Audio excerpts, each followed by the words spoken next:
Good morning, everyone, and welcome to CR International School online study system.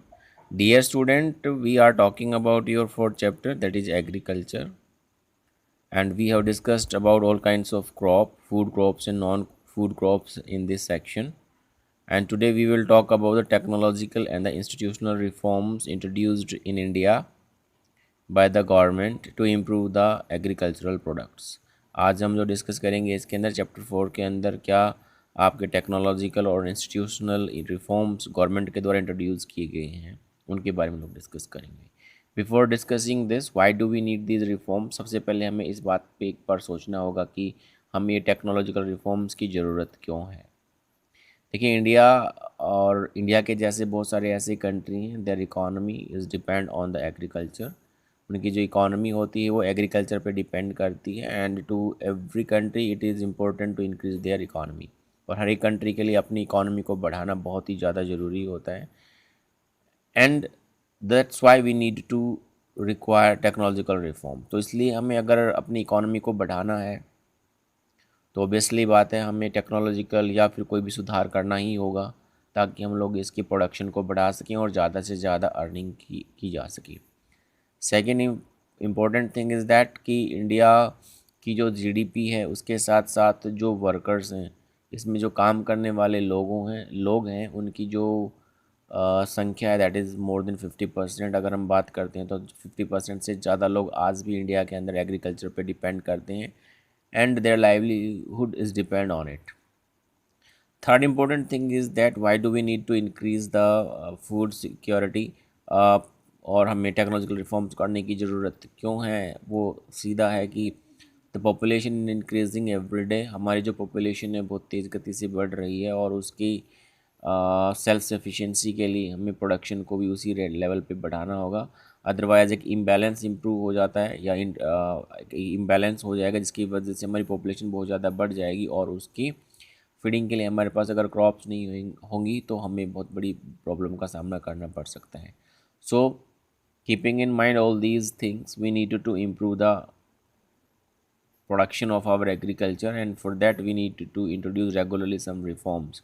So in that case, in India many institutional and the technological reforms have been introduced by the government, and the government keep trying to improve the production of the agriculture and also institutional reform.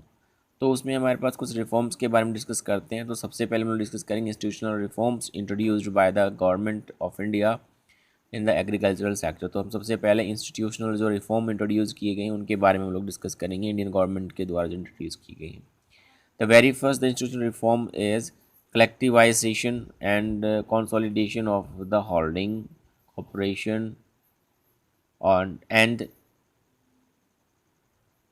Abolition of the zamindari after independence by the government. देखिए, ये सारे introduction जो किया गया है इनका वो आज़ादी के जस्ट बाद ही इंट्रोड्यूस किया गया था। 1947 के बाद कलेक्टिवाइजेशन पॉलिसी को इंट्रोड्यूस किया गया। इसमें जितने भी लैंड होल्डिंग्स लोग थे उनको बोला गया कि आप मिलजुल कर खेती करें, and the profit that comes from the agriculture you can share it. Consolidation of the land holding मतलब जिन लोगों के, इसको हम लोग चकबंदी बोलते हैं, जहाँ पे दूर दूर ज़मीन थी उनको एक जगह इकट्ठा किया गया। That is consolidation of the holding and cooperation and the abolition of the zamindari प्रथा। इसके साथ साथ जमींदारी प्रथा जो है वो ख़त्म की गई, ताकि ज़मीन जो एग्रीकल्चर का काम जो कर रहे हैं वही लोग उसके मालिक हों। तो ये ज़मींदारी प्रथा को ख़त्म किया गया। These all reforms were introduced just after independence and when we started your first 5 year plans, क्योंकि फर्स्ट 5 year प्लान के अंदर हमारे पास इन चीज़ों को इंट्रोड्यूस किया गया था। Later on it was decided कि इसके बाद डिसाइड किया गया कि कुछ और अदर रिफॉर्म्स भी हमें ज़रूरत है। तो इसमें हमारे पास लैंड रिफॉर्म्स वाज फोकस जो किया गया था वो फर्स्ट 5 year प्लान के अंदर, जैसे मैंने बताया अभी आपको, उसमें किया गया था। Then provision for crops insurance against the drought, flood, cyclones, fire and other natural disasters. देखिए, इसके साथ साथ गवर्नमेंट ने सेकेंड जो इंस्टीट्यूशनल रिफॉर्म किया गया है कि कुछ ऐसे इंस्टीट्यूशंस बनाए गए हैं, आज हम अपनी फसल का बीमा करवा सकते हैं। We can insure our crop, और क्योंकि जो फ्लड हैं या जो ड्रॉट्स होते हैं ये कभी भी आ सकते हैं और उसकी वजह से हमारी फसल जो होती है उसको हार्म हो सकता है। तो उस हार्म से बचने के लिए हम लोग अपनी फसल का बीमा करवा सकते हैं। Next what it is introduce that is establishments of the ग्रामीण बैंक। देखिए अभी एग्रीकल्चर के अंदर जो किसान होते हैं उन लोगों को हर साल लोन की ज़रूरत पड़ती है। अब उनको लोन इजीली अवेलेबल हो नहीं पाता है क्योंकि लोन के लिए बहुत सारे डॉक्यूमेंटेशन की ज़रूरत होती है। तो एक ऐसा सिस्टम इंट्रोड्यूस किया गया ताकि किसानों को बड़े आराम से लोन अवेलेबल हो जाए और उनको कहीं इधर उधर जाना ना पड़े। तो इसलिए उन्होंने ग्रामीण बैंक बनाए गए, जैसे गुड़गांव ग्रामीण बैंक है, हरियाणा ग्रामीण बैंक है, सर्व हरियाणा ग्रामीण बैंक है, हमारे पास कोऑपरेटिव बैंक्स हैं, इनका इंट्रोडक्शन किया गया था।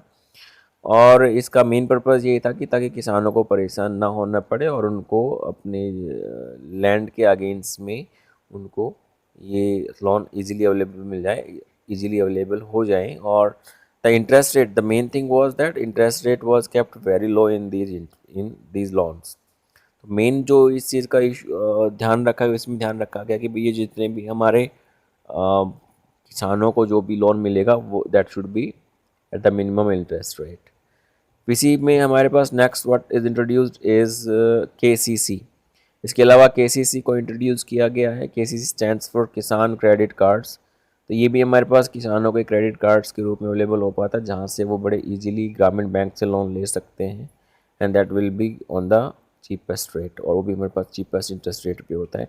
इसके अलावा किसानों को अदर फैसिलिटीज़ दी गई हैं जिनकी जैसे personal accidental insurance system introduce किया गया है। इसमें थोड़े पैकेज में, मतलब कि थोड़े इंस्टॉलमेंट में उनको ज़्यादा बेनिफिट्स दिए गए हैं स्पेशली फॉर द फार्मर्स। जैसे इन्होंने देखा कि भाई फार्मर्स बहुत ज़्यादा सुसाइड कर रहे हैं तो उस चीज़ को ध्यान में रखते हुए पर्सनल एक्सीडेंटल इंश्योरेंस को इंट्रोड्यूस किया गया।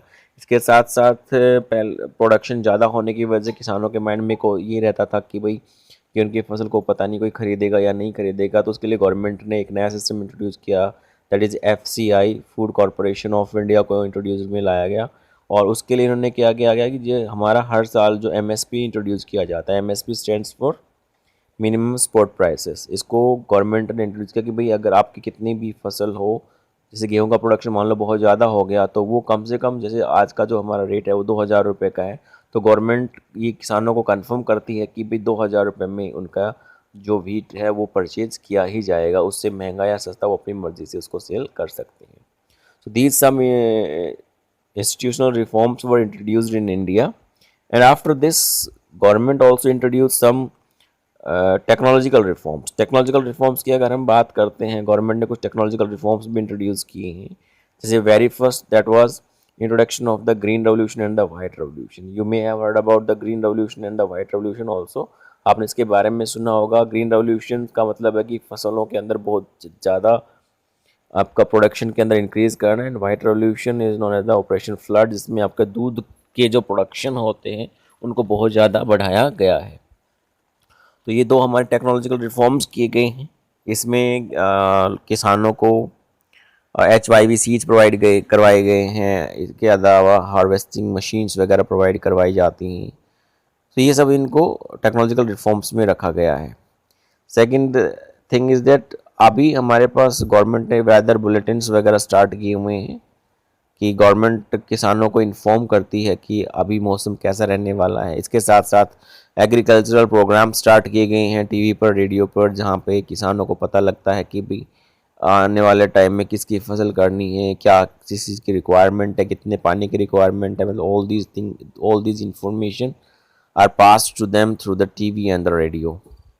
Next, the government has introduced the subsidies on agricultural products. देखिए जितने भी हमारे पास एग्रीकल्चरल प्रोडक्ट्स हैं उन पे सब्सिडी भी गवर्नमेंट प्रोवाइड करवाती है। सब्सिडी मींस कि जो गवर्नमेंट है उनको छूट देती है किसानों को, और उस छूट पे वो लोग अपने एग्रीकल्चरल इंस्ट्रूमेंट्स परचेज कर सकते हैं। तो ये सब टेक्नोलॉजिकल और इंस्टीट्यूशनल रिफॉर्म्स थे that were introduced by the Indian government, and in next video we'll talk about like Bhoodan Gramdan movement के बारे में हम लोग आगे डिस्कस करेंगे।